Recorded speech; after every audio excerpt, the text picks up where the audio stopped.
ആഷിഖ് വീണ്ടും ചേരുകയാണ്. ആഷിഖ്, അദ്ദേഹത്തിൻ്റെ ഇപ്പോൾ മൃതദേഹം എവിടെയാണ് എത്തിച്ചിരിക്കുന്നത്? വീട്ടിലെത്തിച്ചിട്ടുണ്ടോ? ഏറ്റവും പുതിയതായി ആഷിഖിന് പറയാനുള്ള വിവരങ്ങൾ എന്താണ്? അജയ്, മൃതദേഹം ഇവിടുന്ന് പുറപ്പെട്ടിട്ടുണ്ട്. ടൗൺ ഹാളിൽ നിന്ന് പുറപ്പെട്ടിട്ടുണ്ട്.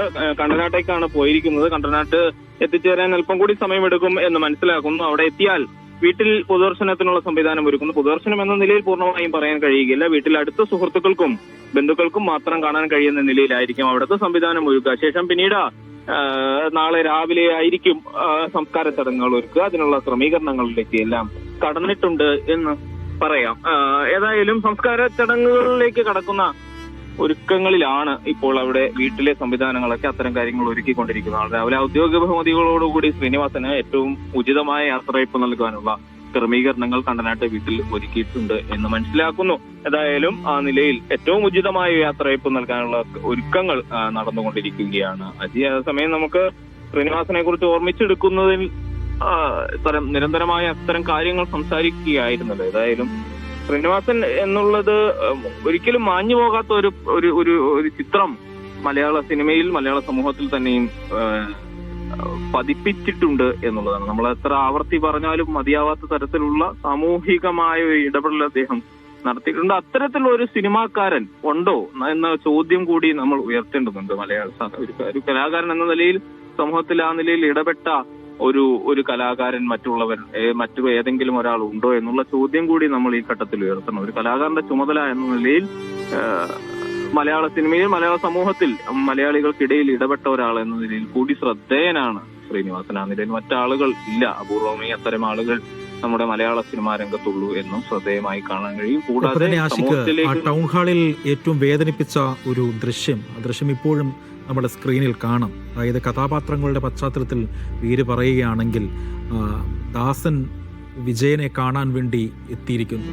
അപ്പം അശോകരാജും അതിൻ്റെ തൊട്ടപ്പുറത്തുണ്ട്. മമ്മൂട്ടി ചെയ്ത അശോകരാജ് എന്ന കഥാപാത്രം. ഈ രണ്ട് കഥാപാത്രങ്ങളെ അനശ്വരനാക്കിയ ആ രണ്ട് കഥാപാത്രങ്ങളും അശോകരാജുമൊപ്പം തന്നെ ദാസനും ഒരിക്കലും മലയാളികൾ മറക്കില്ല. അത്രത്തോളം വേദനയോടുകൂടിയാണ് മലയാളത്തിൻ്റെ രണ്ട് പ്രിയ മഹാനടന്മാരും ശ്രീനിയുടെ അടുത്തെത്തിയത്, ശ്രീനിയുടെ അടുത്ത് ഇരുന്നത്. ആ മുഹൂർത്തത്തെ എങ്ങനെയാണ് നമുക്കൊന്ന് അനുസ്മരിക്കാൻ കഴിയുക ആഷിഖ്? തീർച്ചയായും അശോകരാജ് ശ്രീനിവാസന്റെ ഏറ്റവും ഹൃദയസ്പൃഷിയായ ഒരു കഥാപാത്രമാണല്ലോ അജി.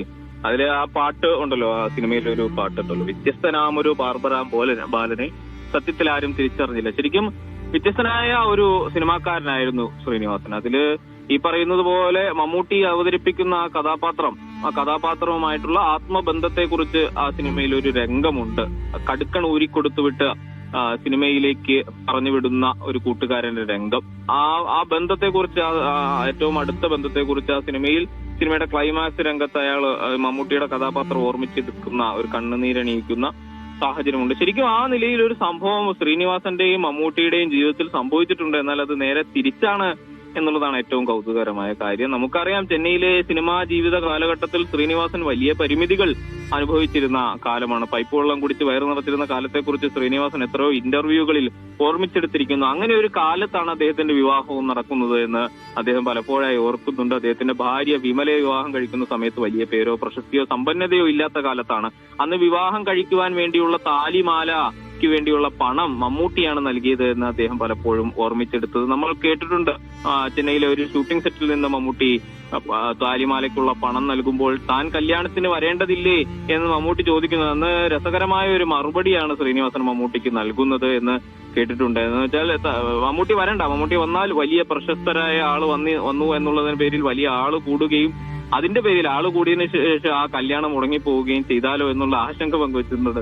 മമ്മൂട്ടിയോട് കല്യാണത്തിന് വരേണ്ട എന്ന് പറഞ്ഞു എന്ന് ഹാസ്യരൂപേണ അദ്ദേഹം ഓർത്തെടുക്കുന്ന ഒരു സാഹചര്യമുണ്ട്. എന്ന് വെച്ചാൽ ഈ പറയുന്ന മഹാരഥന്മാരോട് വലിയ അടുത്ത സൗഹൃദം ഉണ്ടായിരുന്ന മനുഷ്യനായിരുന്നു ഈ ശ്രീനിവാസൻ എന്നുള്ളതാണ്. അങ്ങനെ ഒരാളാണ് വിടവാങ്ങി പോകുന്നത്. കേവലം മമ്മൂട്ടിയോടും മോഹൻലാലിനോടും മാത്രമല്ല, മലയാള സിനിമയിലെ മഹാരഥന്മാരായ സംവിധായകർ, തിരക്കഥാകൃത്തുക്കൾ, ഛായാഗ്രഹകർ, നടന്മാർ, അഭിനേതാക്കൾ, അഭിനേത്രികളോടൊക്കെയും അടുത്ത ബന്ധം അദ്ദേഹത്തിന് ഉണ്ടായിരുന്നു എന്നുള്ളതാണ് നമ്മുടെ